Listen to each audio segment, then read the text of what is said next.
dia ada banyak lagi. Contoh macam Nesh dulu, Nesh banyak duduk dekat cold kitchen. Kerja Nesh senang je.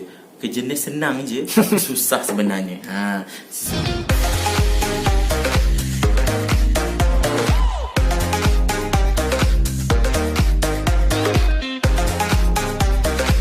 So, hi guys, welcome to my YouTube channel Syah Rubio. So, kepada siapa yang belum subscribe dan jangan lupa tekan butang loceng. So, untuk malam ni kita ada tetamu istimewa, iaitu seorang chef yang sebelum ni pernah bekerja di sebuah hotel 5 bintang di Langkawi. So, hari ni aku nak interview sebut sedikit tentang dia punya kerja apa semua chef kan. So, jom kita tanya dia 1-2 soalan berkenaan life dia sebagai seorang chef. Okey Nesh, soalan pertama yang aku nak tanya, chef ni sebenarnya dia kerja dia apa?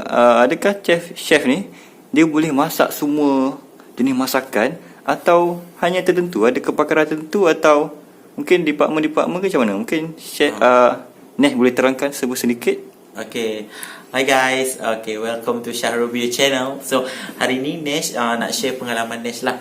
Pengalaman Nesh sebelum ni bekas seorang chef lah di sebuah hotel di Langkawi, 5-star luxury resort, which is dekat situ banyaklah timbul ilmu. Tapi basically bukan saja bekerja di situ, tapi pernah praktikal dekat mana-mana hotel di Malaysia. Contoh macam Kumar Tropical, lepas tu dekat Waveview Hotel Langkawi dan banyaklah tempat lain.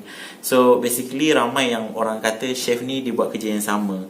So soalan tu adalah sangat logik untuk dijawab, tapi masalahnya penerimaan masyarakat tu yang salah. Sebab apa? Bila menjadi seorang chef ni, salah untuk korang fikir bahawa kami ni boleh melakukan semua jenis kerja.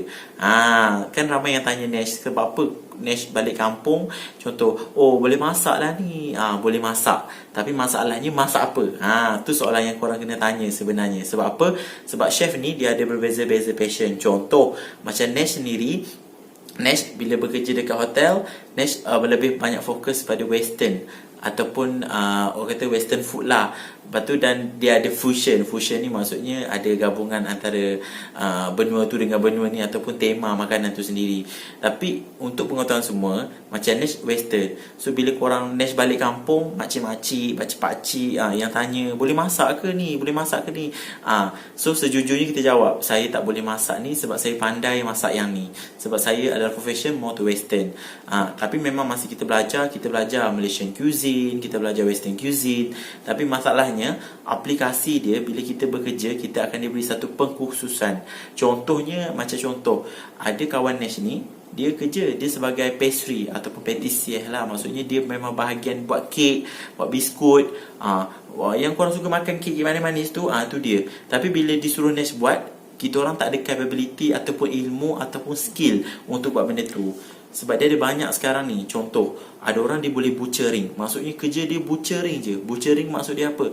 Maksudnya dia tukang siang ikan, siang daging. Daging bukan daging RM4, RM29 yang korang beli kat pasar tu. Daging paling kurang 3,000 sekilo yang ada wagyu tu. So dia kena ada kepakaran. Kita orang mungkin boleh potong, tapi kepakaran mereka untuk memotong daging yang mahal tu lagi bagus. Contoh, ada lagi Malay chef. Maksudnya Malay chef ni dia fokus. Tempat Nesh kerja tu ada seorang Malay chef, Chef Khairil. Dia memang fokus kepada masakan tu. Contoh kita ada Chef Adi lagi, tu famous juga dekat Langkawi. Lepas tu kalau contoh kat sana depan Langkawi, kita bawa makanan Thailand. Maksudnya dalam hotel tu kita up. So dia ada Thailand chef, maksudnya chef Thai. Tapi bukan dia daripada Thailand, tapi kalau dia mahir dalam cuisine tu, kita panggil dia Thai chef. Sebab tu ramai orang cakap, oh reti lah masak tom yum ni. Tak, dia lagi mahir. Tapi kalau kita ajak dia masak makan, suruh dia buat Malay cuisine, dia tak ada kepakaran dalam tu. Sebab tu chef ni, kalau dia chef pastry, dia chef pastry. Kalau pastry lain pula, dia ada dua. Chef baker. Baker ni dia mahir buat roti. Macam korang makan roti yang famous-famous, tapi kebanyakan kedai roti dia tak jual kedai-kedai kek. Kedai kek dia jual kek. kek itu sweet dessert. Sebab tu ada banyak sangat yang korang faham sekarang ni chef ni boleh buat semua kerja. Salah. Kita orang bukan Perdana Menteri yang boleh buat semua kerja. Gitu. Kita orang dah ada pengkhususan kerja untuk setiap. Dan memang kita orang ada ketua yang dinamakan exec chef ataupun executive sous chef ataupun sous chef yang boleh melakukan kerja ni. Tapi diorang still lagi fokus kepada diorang punya passion ataupun diorang punya type of cuisine, tema dia tu lah. Contohnya macam bila Nesh kerja hari tu, Nesh more kepada Mediterranean cuisine. Macam tu. So dia macam western cuisine lah. So bila kita bawa tema food makanan tu, kita akan fokus dekat situ. Ada orang dia bawa makanan contoh Itali, contohnya pasta, dia ada pizza. So dia fokuslah kepada pembahagian tugas dia adalah memang dia khusus je kat situ. Jarang untuk kita jumpa seorang chef yang boleh orang kata kemahiran dia berganda-ganda. Maksudnya dia boleh buat ni, dia boleh buat ni, memang ada, tapi susah kita jumpa. Sebab apa? Kebanyakannya kami dilatih untuk pengkhususan tema tu sendiri. Sebab tu kalau makcik-makcik, adik-adik, abang-abang, kakak-kakak kalau ada yang tanya, chef mesti boleh masak semua. Kena tukar soalan tu, chef boleh masak masakan apa? Kan jawab soalannya lagi nampak bernas untuk kami jawab. Dan nampaklah kamu tidak macam menggantungkan soalan yang boleh menjerut leher kami. Sebab kami pun kadang-kadang akan dipandang hina ataupun maksudnya nampak gagal kalau kami tak boleh masak bihun goreng. Padahal benda tu senang. Sebab bihun goreng orang lain boleh buat, tapi kadang-kadang orang tu dia tak mahir masak bihun goreng, tapi dia mahir dalam khususnya western cuisine tu. Tapi macam Nesh go deep sikit Syahrul. Kalau contoh boleh. Kalau contoh ni pergi dalam sikit western cuisine ni, dia ada banyak lagi tau. Dia ada hot kitchen, dia ada cold kitchen, dia ada banyak lagi. Contoh macam Nesh dulu, Nesh banyak duduk dekat cold kitchen. Kerja Nesh senang je, tapi susah sebenarnya. Susah sebab apa? Bayangkan nak kena basuh salad, nak jaga kualiti salad. Lepas tu dari segi contoh carving buah tu biasa budak-budak cold kitchen yang buat. Lepas tu dari segi dressing ada banyak jenis. Macam contoh korang selalu dengar, korang selalu makan mayonnaise, Thousand Island kan. Tapi kalau contoh dekat sana, kita orang banyak buat dari sendiri, from the scratch. Contoh dressing kita orang buat sendiri, ikut resepi apa yang telah chef bagi. Tapi hot kitchen dia tak akan buat kerja kami. Kadang-kadang kami adalah orang yang buat pada awalnya dan dia orang pada pengakhirannya. So kerja gabung-gabung dan setiap orang berbeza-beza. Contoh korang kata korang nak makan bolognese sauce. Ada orang dia tak erti buat, chef dia tak erti buat bolognese sauce sebab kemahiran dia adalah buat kari ayam. Kemahiran dia adalah sambal nasi lemak. Tapi bila korang paksa dia buat bolognese sauce, dia boleh cuba, tapi teknik dia akan berbeza. So jadi kena ubah mindset kita semua hari ni. Chef tak sama. Chef dia ada kepakaran yang berbeza-beza dan setiap chef mempunyai kelebihan-kelebihan tertentu. Sebab kalau korang asyik fikir chef ni boleh buat semua, tak salah. Tapi lebih baik kalau korang boleh fikir chef tu mahir dalam apa, barulah korang boleh rasa kelebihan chef tu masak apa. Kan betul tak Syarul? Betul. Nampak panjang begitu panjang lebar dan secara terperinci. Chef Nesh ceritakan tentang yang penting padat. Apa itu chef? Okey, kita terus ke soalan yang kedua.